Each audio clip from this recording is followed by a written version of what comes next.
Well, if I had anything to say before we take us out, it would just be thank you to our listeners, Yep. people who've been listening for 5 years or 5 minutes. episodes.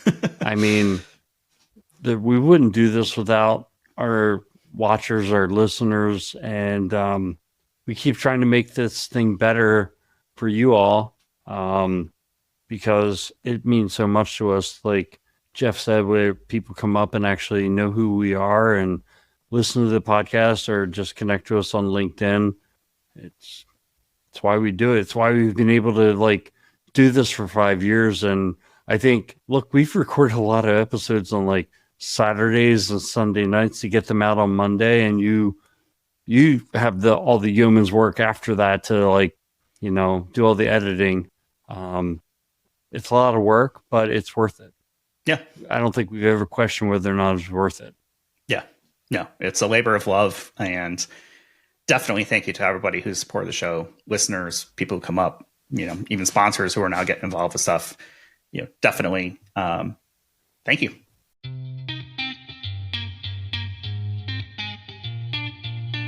This is Identity at the Center. If it has anything to do with IAM, this is the go-to podcast. Now your hosts, Jim McDonald and Jeff Stedman.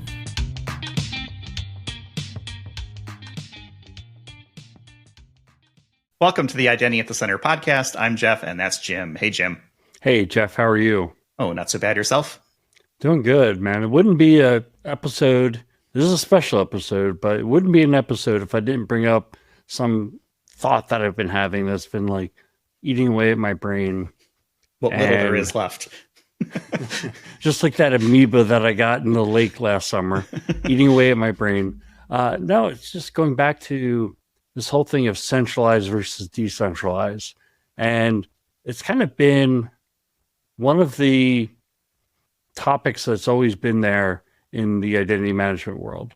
I remember doing an identity strategy at a big university in the US.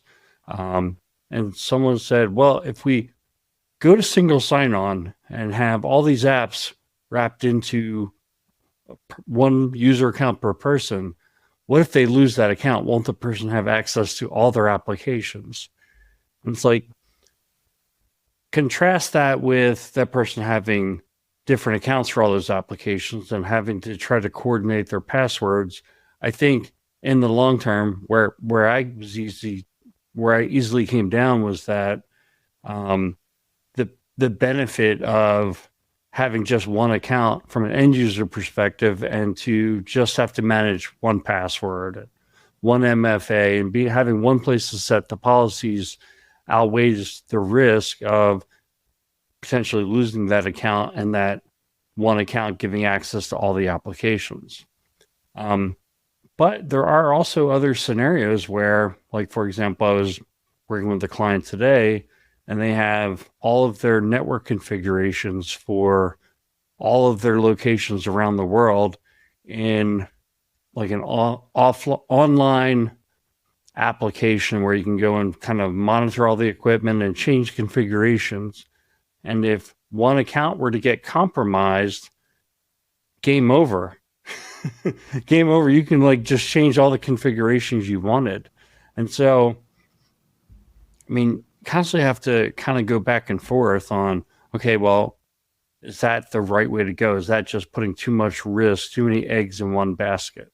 And I guess where I'm coming down on this whole thing is not like the final answer, right? I'm not giving, this is what everyone should do. But I think you have to keep reevaluating and questioning things that you may just accept. It's kind of like, well, everybody just accepts that one username and password per user is better than 400. Okay, but is it a problem to question yourself and make sure that you can truly articulate why it's better? I think that's key, because that same question might come from somebody who's an executive in your organization who says, okay, well, what if that account gets hijacked? Then what happens? You better be able to be at the ready to answer that question and answer why it's better to do it that way than the alternative way. Thoughts? Consulting answer. Depends. I mean, yes, generally speaking, right, one account is easier to manage, but I think it should be a risk-based approach. I don't think you do one account if it's only a password. I think we've all learned, hopefully by now, that password alone is not good enough. There should be appropriate risk-based controls on that single sign-on account. MFA, conditional rules, adaptive, all kinds of stuff that can be done to really secure that one account, if that's a strategy you're going to follow. And a lot of companies do, and they do a great job with it. So, they're managing based on the risk. Do they put all of their network infrastructure on the same account? Probably not. They probably separate it out into a different system, maybe different accounts, different MFAs, even different MFA methods. So I think there's options out there, and you have to weigh the risk versus the reward, the usability versus, the potential for red tape that might get involved and people finding ways around it. So yeah, I'll stick with depends as my answer. So yeah, it depends is a good answer because, I do think that the single sign-on at large, that was probably solved a long time ago. I kind of went through like how my mind evolved to answer that question. But then take a scenario like a password vault. Mm-hmm. What if should you integrate your password vault to your IDP? Now, what if the account gets compromised or somebody gets into the IDP and does like a lateral movement and then is able to log into your password vault and now has hundreds of service account passwords? That's a real sticky situation. So I think that there's one of those places where you really need to ask yourself that question. Well, if you've architected your vault in a way where everything is literally in one spot and requires only one set of credentials and maybe one permission group to get to it, yeah, maybe that's probably not the best way to architect it. There are ways to, create blast doors in between things. So if you think about it like a submarine, if one compartment gets breached, the whole thing doesn't go down, hopefully. They seal the doors. And yes, there's going to be damage and things are, bad things are going to happen in that one area. But the whole idea is to contain that, that issue.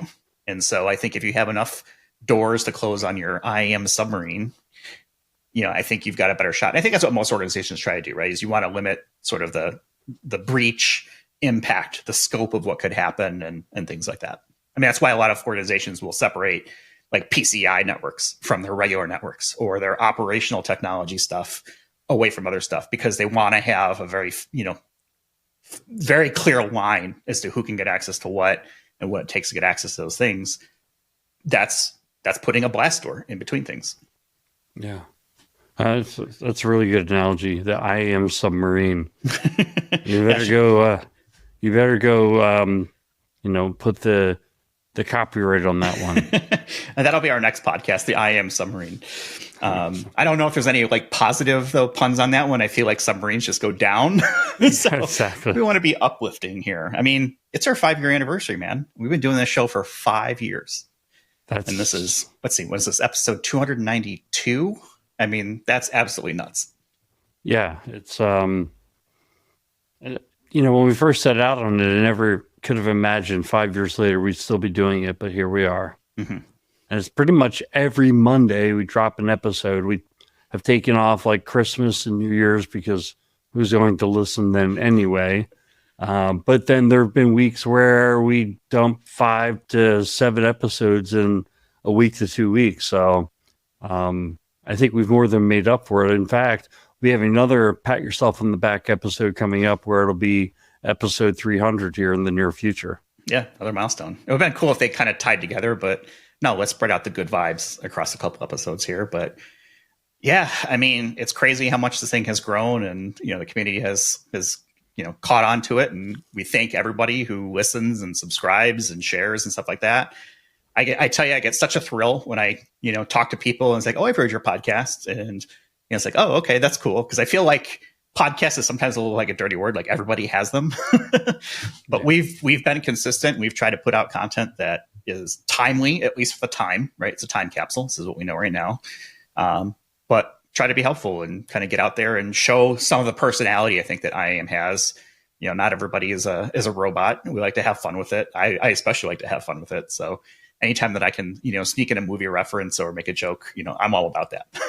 Yeah, right. I think we call it edutainment, right? It's a mixture of education and entertainment. Usually the guests provide the education and you and I provide the entertainment. Try to. It's subjective, obviously. We don't entertain everybody, and that's fine. Not everyone gets my sense of humor, and I'm okay with that. Yeah, absolutely. So I was wondering, I was actually going to ask you high points and low points, or some highlight memories and low light memories from the podcast. What do you have? Let's see. Highlights. I think I don't know if I can point to any specific thing. It's just general idea of all the people that we've been able to meet along the way. Really the who's who of the identity industry has been on this show, and we've had the opportunity to talk with them for 30 to 60 minutes and maybe a little bit more, and really pick the brain of the smartest people in the industry.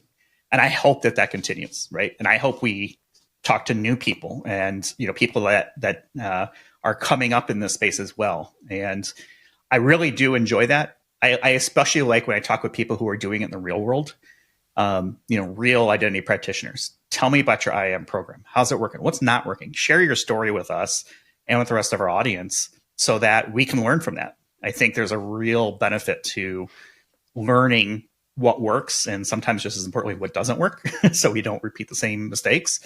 I think we're very fortunate that identity is not really secret sauce. It's security. Most organizations are not competitive when it comes to this type of security. Everybody's doing it. We're kind of all in this together. It's not a trade secret or anything like that. And obviously, if you're a product company in this space, sure, there are methods and ways that things get done that, probably are a little more sensitive in that area.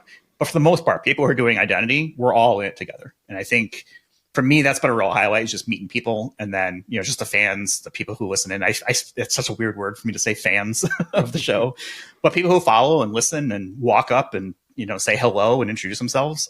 I think it's awesome. And, I feel like every time I go to a conference, it's just more and more people coming up, which is always very, very well appreciated by me. What about you? What are some of your highlights? Yeah, I'm actually glad to have a highlight that's different than what you just said, even though I totally agree with everything. So you don't care about the listeners, is what I'm hearing. No. I totally agree with everything you just said. There's listeners, the guests that we've had, the people are the highlight for sure. But some of the greatest memories for me have been being on stage with you and being at conferences with you and doing this podcast that we love doing. The industry events that we used to just go and attend because they're fantastic learning opportunities. And now we're going and we're part of the event. I think, Authenticate last year where we were on stage and we did we were part of the keynote.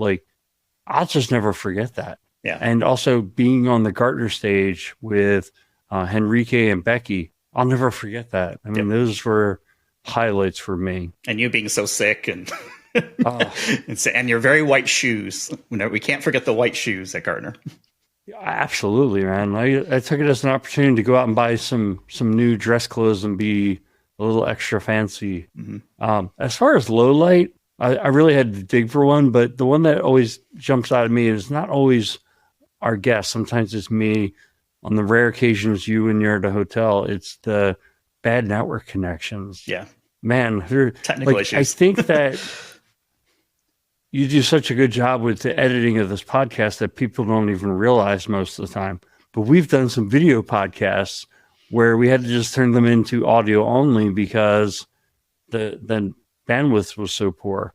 Now, the recording platform that we're on is nothing like the way we did things 5 years ago, where it was basically we're just recording a Teams meeting.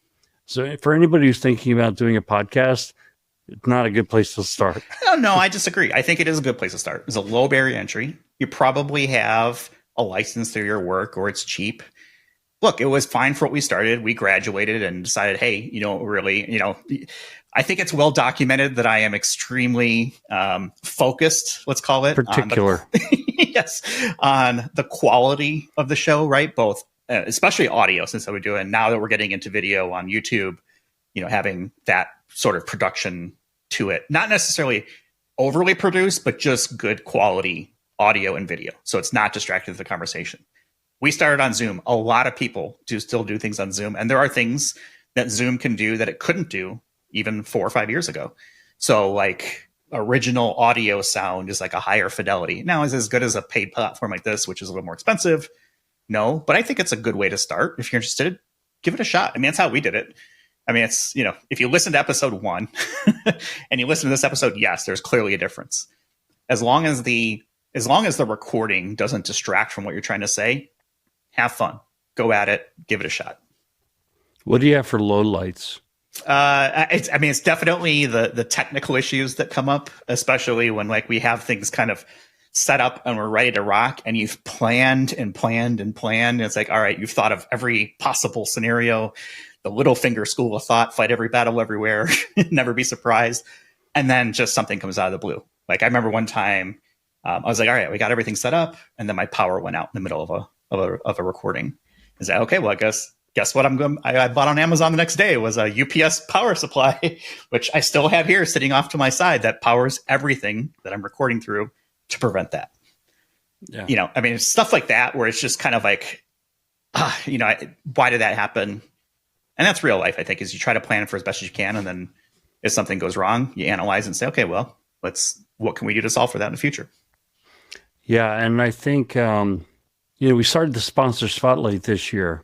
That was in year 5. We started that, but I think after a lot of demand, we've had a lot of demand, but there's also a lot of expense in getting to this point. Like you bought that UPS, that's one of many, many expenses, and on top of all I didn't even include that in my totals, so maybe I should. You didn't even include that. All right, so your total was definitely 5 figures, right? Yeah, and then some. Mm-hmm. So, but I guess the big question is, do you think we'll be doing this 5 years from now? Will we have a 10-year episode? I hope so. I mean, I like doing it. I think, you and I will keep doing it as long as we're having fun doing it. Will people stay engaged? I hope so. I think as long as we continue to evolve and stay current with the times, hopefully people do. And at some point we might get too tired, too old, or, whatever it might be to kind of do it more consistently. But I'm going to ride the wave as long as I possibly can. And I will just look to the future and we'll go as far as we can. I'm enjoying it. I'd like to be here 5 years down the road, 10 years down the road for the 15-year episode. But let's go for 10 first. Yeah. Actually, let's just go for 5 years plus 1. Let's go one episode at a time. Exactly. Or, it's just like the old sports adage, right? We're all day to day. We'll just keep it going. Yeah, exactly. You and I were talking kind of like, well, what do we want to do for 5 years? And you actually had the brilliant idea of, why don't we go back and start with episode 1 and kind of redo it?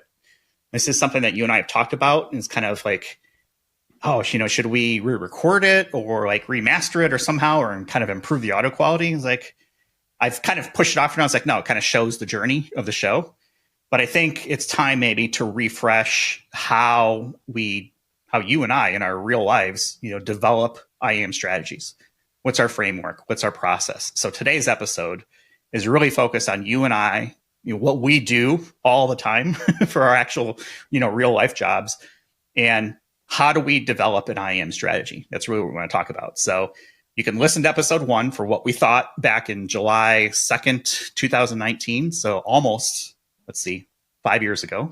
Well, it'll be about 5 years by the time this publishes, and see what's changed, because just like anything else, right? Things will evolve. You have to think about what has changed in your organization, what's going to change next year, et cetera. So why don't we start with that? And we're going to kind of do this in a format where I'm going to ask you a bunch of questions. You're going to give me your 2 cents. I'll pile on my 2 cents, and we'll just kind of keep things moving. So sounds good. I guess the first question is, why do we need an IAM strategy? Because a lot of people are like, oh, isn't it just a piece of paper? It just says, here's what we're going to do, and that's it. Why do we need this? Yeah. Well, I think the big purpose of it's not just strategy, it's the strategy and a roadmap. And it's kind of like if you decided to drive back to Chicago, you might be able to do it by memory. If you just jump in your car and start driving, intuition may get you there. But probably it's not going to get you there as quick as if you chart a course that takes you in the most efficient way from where you are today to where you're going. In fact, I picked Chicago as an example because you know you want to go to Chicago. You know you want to go back to maybe where you lived in Chicago. But sometimes you don't even know where you're going. You don't know where you want to go.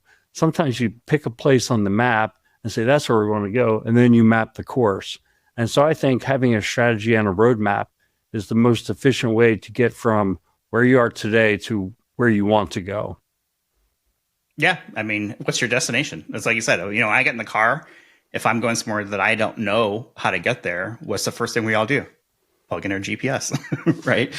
Google Maps, Apple Maps, whatever it may be. I don't think any of us really rely on the old, if you're an old timer like we, you know, AAA and their triptychs that they used to have, where you'd actually go to like a AAA store and like get this paper, weird, right? That had like step-by-step, turn-by-turn directions on how to get there. I remember using that in a drive from, you know, Chicago area to Florida for years. You know, I would drive down for the summer and stuff like that and spend time there. Now you've got a roadmap built into your pocket. You just need to tell the destination where you want to go, and it creates that roadmap for you based on a whole bunch of information that it's already been collected by whatever mapping service you're using. So I think I totally agree with that. You asked me at one point, do I think AI will replace us? And I'm going to use an analogy now, which is if you just said, I want to go back to my old address in Chicago, and you type that address into Apple Maps, it might say, well, if I take you this way, it's going to save you 2 minutes. Or it'll jump off the highway and drive through this like crowded area to get you there to save 2 minutes. Experience tells you, even if it saves me 2 minutes, it's not worth the headache, right? So I don't think AI is going to replace us, because I do think AI won't really have the experience of having, you know, gone through this. That's not to say that people can't develop their own roadmap. I just don't think we'll be replaced by computers overnight. Not overnight, but I do think stuff like this will become easier to replicate, especially if you're looking to take like a standards-based approach. Oh, we follow NIST to the letter, and there are no deviations from it. Great, fantastic. I sure hope the rest of your organization is on board with that, and there are zero variables that you have to worry about. Good luck. Yeah, that's right. So I think the experience part will definitely be there, but you know, I think it's just like anything else. AI is going to iterate and evolve the way we do things, and people will just need to adapt, us included, as we go through this process. So what's next? We've got why we do this. Who is typically involved when we're setting up an IAM strategy and a roadmap? Yeah, I mean, that's a great question. I think the most important people to be involved probably are the people who are doing IAM on a day-to-day basis, the manager as well as the team who are hands-on doing the IAM, because they know what's working well, what's not working well. They have ideas for, wow, if we could just do this thing, it would make life so much better. And the contributions of those ideas is really what is going to tell you, you know, here's what your strategy needs to be. But I also think you have to include other groups, especially groups like human resources, which are, you know, the folks who should be in charge of who works here, the identities. Now, that's an assumption that you're talking about, you know, workforce identity. If you're talking about customer identity, it's a different group of stakeholders. But I guess what's most important is like people who are either going to impact your IAM strategy or be impacted by your IAM strategy. You need to be involved at the appropriate level, right? You're not asking somebody to come from human resources or your chief marketing officer to come and tell you what technology to employ or how to set up your disaster recovery plan. You need to involve them appropriately, but you know, they should be involved, because here's my perspective is that if you're not invited to a seat at the table to contribute to the problem, you won't be bought into the solution. Mm-hmm.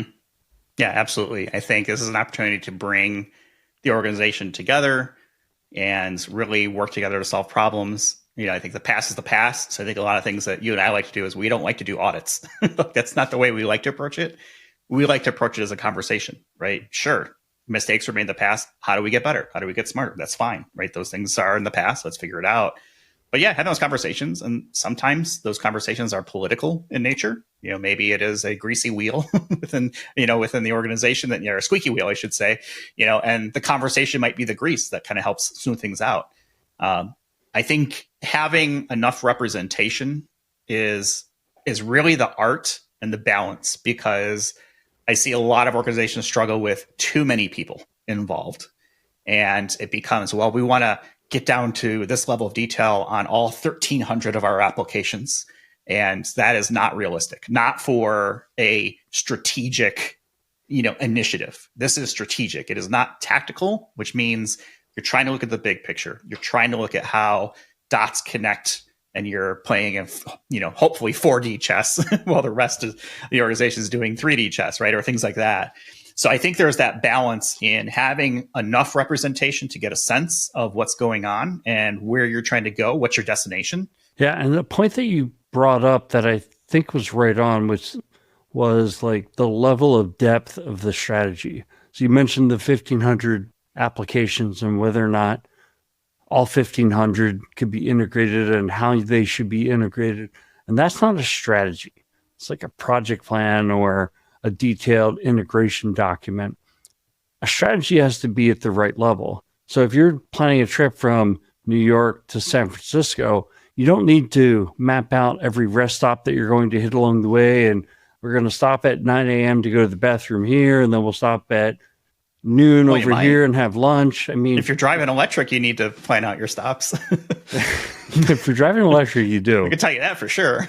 Yeah. So, I mean, the strategy's got to be at the right level, and that's kind of more of an art than a science, but you're building a strategy, not a detailed project plan. Detailed project plan is kind of the next step. And even that, I would say you don't want to get into the detailed project plan for the next 2 to 3 years. Like, plan out your projects at that detailed level prior to those projects happening.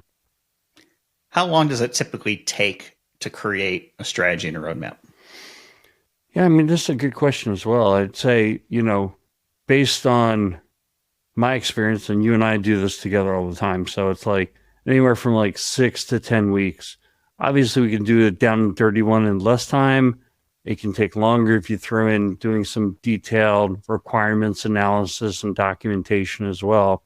So, but that's kind of our sweet spot. Again, we're kind of starting with all of our templates in place with a process that has been tried and true. Like, I think the framework of the process, if somebody goes back and listens 5 years, they're not going to find like these guys have completely reinvented how they do strategy and roadmap. No, it still kind of follows that same structure. And so we have templates that we use, and we don't kind of have to ponder. Like, when we come out of the assessment phase, we want to make sure that we're making things memorable. We're talking about like 3 major headlines or 4 major headlines. Like, if that's not there, then we kind of skip the step. Mm-hmm. Yeah, I mean, I think it's so that's the timeline. The innovations are really small. They're micro. They're like little stuff that happens behind the scenes. The framework is the framework as we work through it. You mentioned the step of assess, and that's kind of the first step as we go through our journey here as part of the framework. What is assessing, and why do we do this? Yeah, I think the assessment kind of leads. The assessment is the foundation for the strategy and the roadmap. So you start with the assessment to understand where are things at today, what's working well, what's not working well. And then it's also kind of a gap fit to some extent, to use kind of an industry term. The idea that you're here, you're trying to get there. What is the difference between that? And that's what ought to come out of the assessment. Like, how we get to the assessment, I think that's, first starts with a questionnaire, right? We want to try to gather information in a written form because it's a very efficient way to do it. And part of this process when we start working with an organization is education. Now, if you're an IAM program manager and you're kind of taking this on for yourself, you might not start with a questionnaire, or maybe you do use questionnaires to start to engage some of your stakeholders. And it's just an efficient way to get information. But typically, we then shift to workshops. So we get people in, we talk about a specific topic. It might be authentication. How's the authentication system or systems set up today? Is there multi-factor authentication? Are you doing kind of conditional authentication? Are you doing FIDO authentication, et cetera, et cetera? And in those workshops, it's less about telling people the way things should be and listening to the way things are, and also getting people's ideas for how things could be better. If maybe you do have multi-factor authentication today, but people are finding it very difficult to use because it's asking them to re-authenticate all the time. It's like different things kind of leak out in some of those meetings, and they can be impactful for the strategy. I think, most organizations, when they bring in an outside consulting firm or people like me and you, they want to know how they stack up against their peers. They want to know overall, within the industry, where do we stand? Like you guys you've worked with hundreds of companies doing this. So you got an idea of where we sit in that hierarchy. Are we doing very good? Or are we doing very poorly? It's really broken down by capability area. But then I think more importantly is, given all the factors that come up with what are their requirements. So they may have a regulatory compliance need. They might just have a need from a user experience standpoint, et cetera. They might have some very serious security issues, maybe some that have shown up in audits or resulted in breaches, or maybe they're just very concerned about that happening. And all of that should lead to, here's the capability maturity score. We use a framework called CMMI as the model upon which we base that. Yeah, pretty heavily customized, specific to identity. Except you and I have been doing this together for almost 9 years, maybe 9 years. I don't remember, a long time. And it's that cadence and that rhythm, right? And I think there's a lot of ways to collect information. You mentioned questionnaires, you mentioned, meetings, discussions, and that's really what it is. It's discussions. It's not presenting. It's not instructing or teaching. It's listening. It's a discussion. It's a two-way conversation. Tell me about this. Why do you do it that way? How does that work? What's working? What's not working? Right? Things like that. I think, it's that, again, this is not an audit, right? We harp on that when we go through this process a lot with our clients. Is like, oh, okay, this is a safe place, right? Nobody here is to get in trouble, right? This isn't going to end up on an audit report finding, and then you're going to have to write a management response, and then it's going to go off the place. And I've written those and they suck, and I don't want to do that. So we definitely take it from the conversation standpoint. So now that we've kind of assessed how things are going, really gotten a sense of okay, kind of getting the lay of the land here. The next step is we typically start to develop recommendations. How do we come up with those recommendations as we're moving through just finding out? We've just kind of gone out of the phase of, okay, starting to get an idea of how things are working here. Now let's come up with some ideas on what can we do to improve it. How do we work through that process? I think the biggest key is at a high level, the recommendations need to tie off to the assessment observations. So, you find a bunch of things that stand out that the organization, usually it's not just that, we as the consultants came in and said, oh, you're not doing a good job in these areas. Usually they're like, we're not doing a good job in these areas. So we're going to point you to the areas where we've got some dysfunction or we have some growing to do.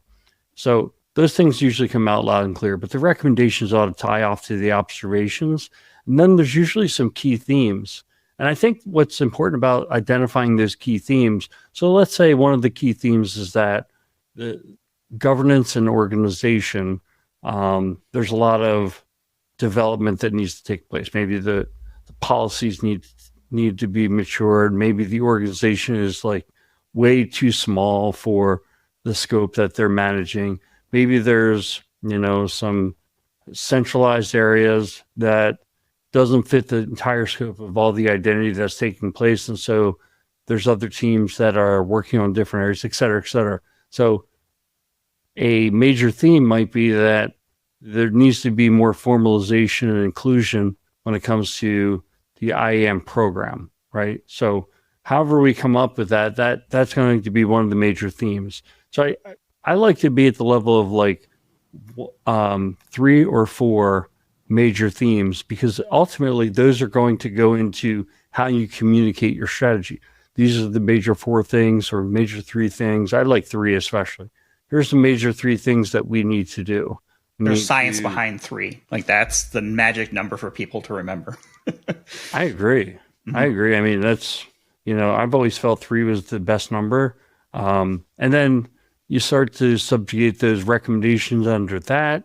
And then I think the best idea is that you start to group those recommendations into actual projects. So this is when you're going to be able to fix those things, and it's in logical grouping. So they could be people, process, technology. A lot of times with IAM, there's, a heavy emphasis on, you need to improve the process and implement the technology, and that's going to happen in this project, and that should solve these different things.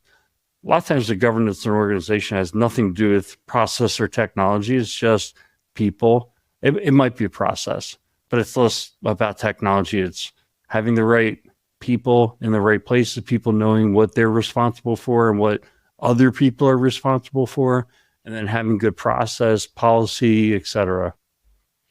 You're kind of getting into the roadmap section, but I want to ask you a question. Can you have too many recommendations? I think so. I think it's possible. I mean, if you start getting into a recommendation like, you should change this configuration of this type of user to this, I mean, you're going to end up with hundreds of recommendations, and then it's going to freeze people. It's not that those things shouldn't be recommendations. It's just they shouldn't headline. Mm-hmm. I think that those things, you don't want to lose track of them. But generally, in terms of a strategy, they shouldn't be headlining. Maybe they should be part of a, like a summary recommendation. Hey, some configurations need to be changed. And then you start listing off the configurations. And then you might find a project where it's like, okay, we're going to take on those configurations, or maybe they get split. You don't want to lose track of that detail if it comes up, but you don't want to headline with hey, our IAM strategy is we got to change all these different configurations. Now I'm going to list them off to you. No one's going to care. Yeah, I think this goes back to the word strategy. This is not a tactical project. This is something where we're talking about the broader picture. If you're getting down into, we need to go into the Azure control terminal or control panel and go into this menu and click this and that, I think you've lost the plot. Let's go back and think about it from a strategy perspective. Again, it's important. Yes, you need to do that, but let's stay at the strategy. It has to be digestible because you need to understand it for your organization, because you are going to have to communicate to others, and nobody is going to care, about the specific menu in whatever platform you're using and the configuration variable that you change. Nobody cares. It's about the outcome. What is it that did? Why is that better? I think that's where a lot of organizations struggle, is that communication aspect of it. You talked about grouping things together, right? Different projects. That kind of sounds like a roadmap to me. And maybe it's the very beginnings of it. What goes on a roadmap? What's the process to create one? Yeah, I think here's the way I always talk about it is if you get the assessment right, in other words, you've identified the areas that need fixed. And then the recommendation is, here's how you fix all those things. So your strategy is going to be do all those fixes. The roadmap says how you're going to do all those fixes. And in what order. More importantly, not how maybe, but what order they're being done in. Yeah, that's right. So, are you going to do a series of projects over time? And I always say the roadmap is not only the Gantt chart, it's also the resource plan. It's also the budget, but it is also the Gantt chart. It is also... Because that's the thing that people kind of gravitate to. When are you going to fix these things? When am I going to see this happen? Well, we're going to do these projects. We're going to implement an IGA system. We're going to select the system. We have the requirements. We're going to implement the system phase 1, and then we're going to do some additional phases. And all these recommendations are going to happen in these various projects. Now the question becomes, okay, how much money do you need, and who are the resources that you need? How's it going to impact the rest of the organization? Things like that. So now you've got the big picture of when are these things going to happen? What's it going to cost? How many resources do you need? Not only to implement, but also to operate. And how's it going to impact other people in the organization? Yeah, there's a lot that goes into it. I think one of the questions that I typically think about as well, can I just download a roadmap? I mean, it's identity. It's all the same thing, right? And I think this is where it really needs to be discussed. What can you tolerate from an organization standpoint? How much change can you tolerate? How many things can you work on at once? Can you work on more than one thing at once? Right? Things like that, because what you don't want to end up with is like this boilerplate. Well, I downloaded this from just pick any source, right? The internet. And this is what we're going to follow. I almost guarantee that for 99.9% of the organizations out there, they're good ideas. What's missing is the prioritization. You know what's best for your organization. You know how your processes work or don't work. You know how long it takes to get through a legal review, if you're working through a contract, or how long change management processes take place, or, what is your organization's preferred style of communication when it comes to end user training, right? I think that's where you, as the expert within your organization, and maybe it's not you, maybe it's other people in your organization, really need to come together and say, what's realistic? Because I think there's a difference between a standard roadmap that you just download and no, this is the roadmap for XYZ organization, because it has our DNA, built into it. It's how we operate. It's how we do things. And it's realistic for us as an organization, which is the most important thing coming out of a roadmap, in my perspective, is it has to be realistic. Don't just say, yeah, well, see this 3 boxes, this 1 box right here? Well, that's IGA and that's a 3-month thing. Okay, good luck. Most IGA, implementations take way longer than that. Maybe that's phase 1, right? Or maybe standing up part of an IGA platform. And I'm sure there's other things like that are out there. You really have to think about, okay, what's realistically, how long is it going to take to do this task or set of tasks? And then try to align that with what do you have from a resource standpoint? What are your assumptions? Do you have the people to do it? Do you need to go out and get people to help you do it? Right? Those sorts of things. Yeah, I think you just did a really good job of articulating something that I find somewhat hard to explain, which is why can't you just copy a roadmap off the internet? And there's just so many reasons why. I think you just said it at a high level, because I think we often say, okay, you're not a snowflake, right? You're not like completely individual, but every organization is individual enough and does have its own factors enough that you can't just kind of take something from another organization, copy it over. Mm-hmm. What doesn't belong on a roadmap? Well, I think that, one of the themes since we've been talking here is like too much detail. I don't think the roadmap should be a detailed project plan. I think that is what some folks tend to expect, but this is your strategy. What you're trying to communicate is big picture. What are we going to address over the next, and the roadmap's usually 2 to 3 years. Here's what we're going to address over the next 2 to 3 years. If you try to tell the whole story in the Gantt chart, you're going to miss the big picture. And so that's what I think should not go on the roadmap. I also think things that should not go on the roadmap are a tremendous amount of detail in terms of what other teams are doing. I think it's good to recognize, like, hey, new HR system is being implemented, and recognize that on your roadmap, especially if that's a dependency. So new HR systems going in June. We're starting our project in April. Our expectation is the HR system is going to come online.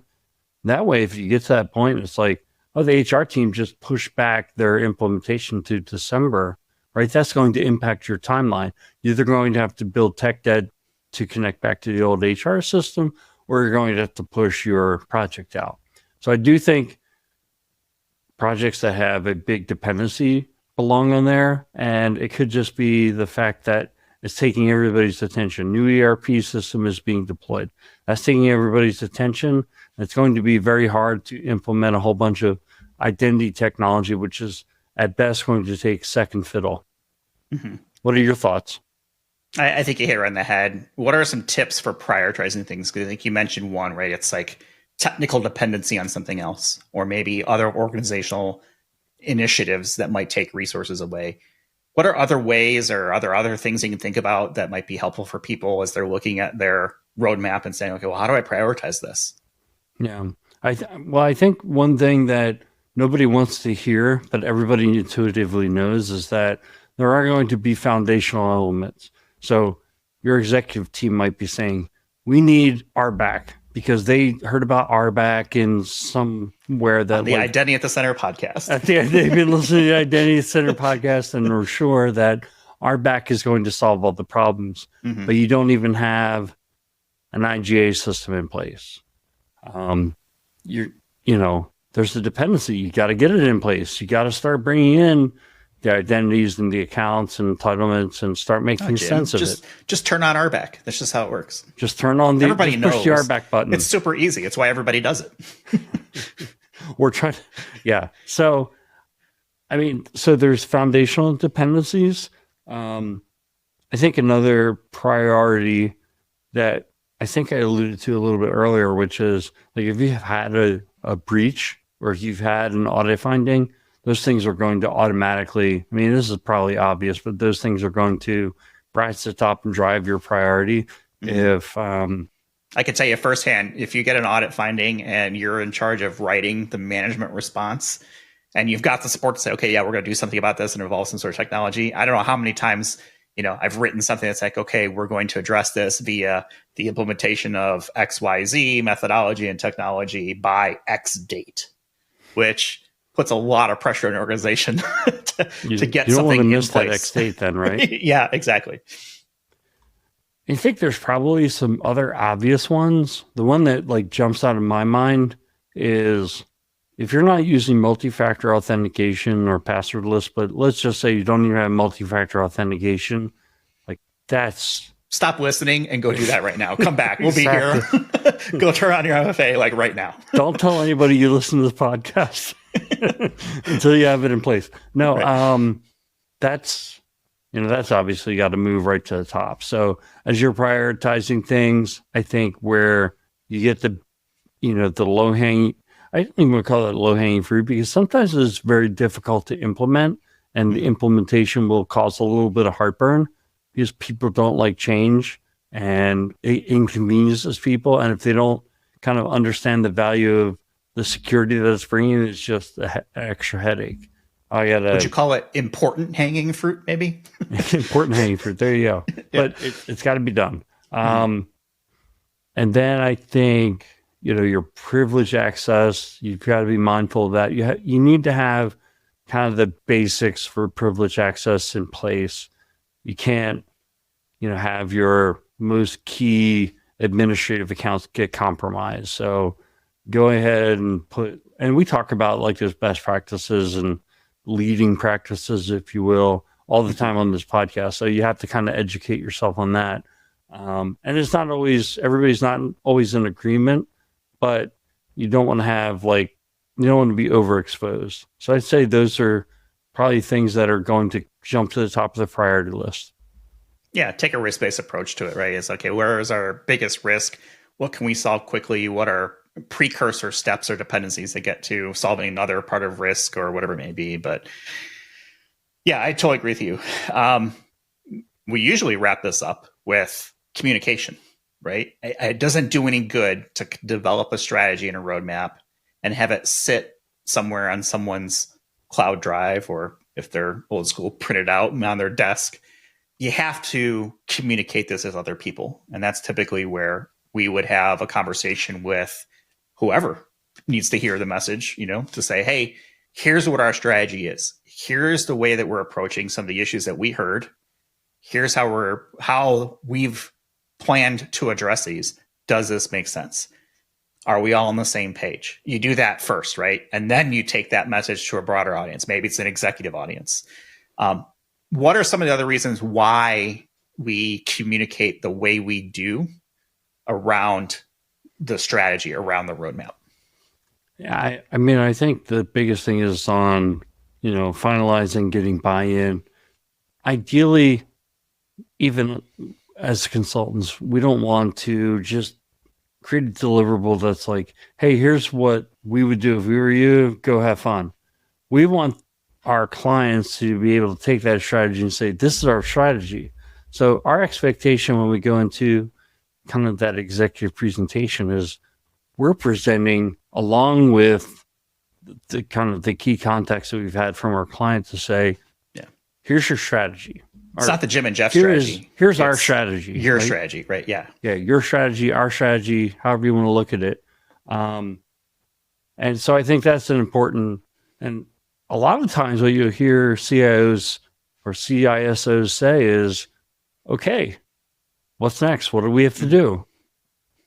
And buy Every in. once in a while, show me the math, right? Where'd you come up with this? Right. You need to know your subject matter, and you need to be able to go back to what you've already done in a previous phase, right? When you work through the assessment and you said, okay, here's what we heard. Is that correct? Right? Sometimes those conversations come up. So I think if you're talking with your CISO or CIO or whoever when you're presenting the strategy, think about those sorts of things, anticipate the questions that you think that they might ask and what's important to them. Again, this is an area where you might know your organization or that person the best. Try to get ahead of it and think about what they would be interested in too. Yeah, I'd say also don't make that the last thing you do. After you have that presentation and the project is done, keep going, keep presenting it. No, we presented it, we're done. Everybody's in agreement with the strategy, and magically things will just happen behind the scenes. Right. No, yeah. Keep presenting that. Keep telling the story to whoever will listen, and keep working on, I think funding is probably the biggest thing that holds folks up from moving forward with the strategy. So do the things that are necessary to get that funding, even if it's maybe not in year one, everything you hope to get some of it, get the most important things done, adjust your roadmap. That's the thing with the strategy and roadmap also, is that it should be a living, breathing document, especially the roadmap part. You're going to get some of it done. You're not going to get all of it done as it was originally forecast out. So reforecast. Yeah, you're going to want to revisit it. Things will change, and that's fine. I think most people recognize that. In fact, you probably should build into your roadmap a refresh. Maybe it's a year, maybe it's every 2 years, or whatever it may be, because things will have changed, priorities have changed, the business will have changed, et cetera. People might have changed, those sorts of things. So I think it's important to make sure you keep communicating as well. Just because, there's nothing that hurts my heart more than you and I, work with a great client, having a lot of good times, and we've developed this rock solid strategy. Yeah, makes sense. Everybody's gung ho coming out of the executive meeting that we presented to with them, and then it sits. 3 months go by, 6 months go by. All that work that you did, things might have changed, and now you've kind of go back. Maybe parts of the strategy are still good. Maybe all of it's good. Maybe all of it's thrown out the window because you waited too long, or the will to move forward. Inertia is very powerful, and you need to find ways to keep momentum. So the transition point from talking about it, you've developed the strategy, you've talked, you've communicated it. Great. When do we start actually doing things? It's that in between part. They've got to make sure that you keep momentum going, keep pushing forward. That's one of the things I like to do is front end a roadmap with projects that don't cost money spent outside. So it's like the day after you present the strategy and you get the standing ovation, or the week after, you can start some project to, refresh the policies or start a cleanup of your Active Directory groups and accounts, and start doing things with the resources that you have, with the dollars that you don't have, in other words, like without spending any money, because that way you can start to build some momentum. If you clean up your Active Directory, even if you never do anything else, it won't be for naught. Yeah. And that's it. That's how we develop a strategy and roadmap. Super easy, right, Jim? Anybody can do it. I think it takes experience and understanding kind of the methodology goes behind it and be able to ask questions. But I think anybody can kind of take this approach, sit down with the organization, and maybe it goes faster, maybe it goes slower, depending on, the conversations. But I don't think that this should be rocket science. I don't think there's secret sauce in developing a strategy. Everybody needs it. How you do it, the little tips and tricks you might know, sure, that kind of comes with experience and, maybe working with different, folks along the way. If it was rocket science, you and I wouldn't be doing it. This is true. But I like doing it. It's one of the most entertaining things for me is to sit in a room with a bunch of people and talk and say, okay, tell me about that. Why do you do it that way? Because I learn something every time. no corporation or organization or anything that I've worked with ever does things exactly the same. There's always just this enough difference to be like, okay, that's interesting. I see why you're doing there. And maybe it's like, oh, okay, well, maybe I bring my experience to the table just like you do or others to say, oh, well, have you thought about this? Sometimes it's that outside perspective that helps. I hate to say it. Sometimes it's the, quote unquote experts that you hired to come in and say the exact same thing that you've been telling the organization. But for whatever reason, they only move forward when they have consultants come in and tell them that. I hate to say it. That's that one angle. That's one angle. Another angle is sometimes it's more effective to just sit in the room and not say anything and have the consultants come in and conduct the meeting. And you're either one of the group or you're able to stay completely silent. Because if you're doing all the questioning, people are starting to wonder, okay, what's your agenda? What are you trying to push here? Yeah. Or are you just kind of trying to get the answers that you've been looking for? So what's the ulterior motive? Gives a little bit of insulation between that sometimes. Yeah. Totally. Yep. Okay. What else? Or should we wrap it up? 5 years, man. See if you got to put the episode 1 and episode, what is this? 292? 292, I think it'll be. Yeah. Yeah. That's a little inside baseball for us. I used to say what episode we were on. And then we started recording things sometimes out of order, or something would happen and we'd have to release. And it would cause me a lot of problems when I'd say, oh, it's this episode. I'd say it and then I'd have to call it something else. So I have not said what episode we are unless we're very sure, this is going out Monday, right? Or something like that. Well, this one doesn't go out Monday. I don't know what's going out Monday. It's going to be this one. I'll tell you that right now. So why don't we wrap up with, I don't know, the funniest or most interesting behind the scenes thing that has happened on the podcast so far? I'm thinking of hundreds and dozens, but what do you have for that topic? Yeah. So what I have for the topic is more of an inside baseball thing. And I'm going to joke on you a little bit. So if someone saw our show notes, every show note we have preparation. And my little note that I made to myself, I was going to say Jeff's 13-point checklist. And actually looking at it now, there's a 15-point checklist. Yeah. And it's all of our guests, they come on and we're like, okay, silence your phone. Oh yeah. Make sure you have headphones. Make sure you have something to drink, not in a crinkly bottle. Breathe. Oh, you're too close to the microphone. Oh, move back from the microphone. And then it's don't move. They're they don't. You only do it to me. Quality product, man. Yeah, well, don't move too close to the microphone. Now I just sit there and giggle because I see it's happening to other people. I'm like, you say I shouldn't have taken it personally all those times. It had nothing to do with me. It has to do with you and your desire to put out the perfect quality. I have a maniacal focus on quality, and I want this to sound good. I want it to look good. It hurts my soul when either of those things doesn't happen. And I want to be able to enjoy my life outside of this. I mean, I spend a lot of time on it. So the more I can do up front, and look, people come on the show. We want them to be comfortable. We want them to present well, right? Nobody wants to come on and be like, oh, well, that guy, sounded like crap and, really didn't make a good impression. My job as the producer is to make sure that people show their best, whether it's audio or video, whatever yes, I have a 15 points on this list, and they are there for a reason, because just like the label on your shampoo says, don't drink it, somebody drank it at some point. So, silence all your phones. There's meaning for all of them. Number absolutely. 13, if you're on a Mac, turn off camera emoji. That's a new one. Yeah, don't do this on a Mac because you'll get the little thumbs up emoji, and I don't want to see that on the camera. I just had that happen on my phone on a FaceTime call the other day. So it's a real thing. Yep. But here's what happens is you start telling the guests and they're smiling, and then you get about halfway through and they're like, I'm not going to remember all these things. How am I supposed to remember all these things? Yeah. I mean, it's just, hey, think about it, right? The way you're on camera and, or audio. Look, we want this to sound good. I can do a lot of stuff behind the scenes to fix things. And I have done a lot of really butchering episodes to try and save bad audio. That's really one of the things that comes up. inside, here's my thing for this episode.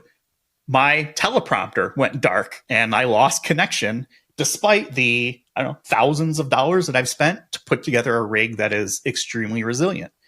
So during the middle of this episode, I'm in the middle of talking and all of a sudden things just crash. I don't know what it is. That's going to be my weekend after I edit this episode, is trying to figure out what the heck happened and trying to figure out a way. Is there a piece of technology or something that I need to update?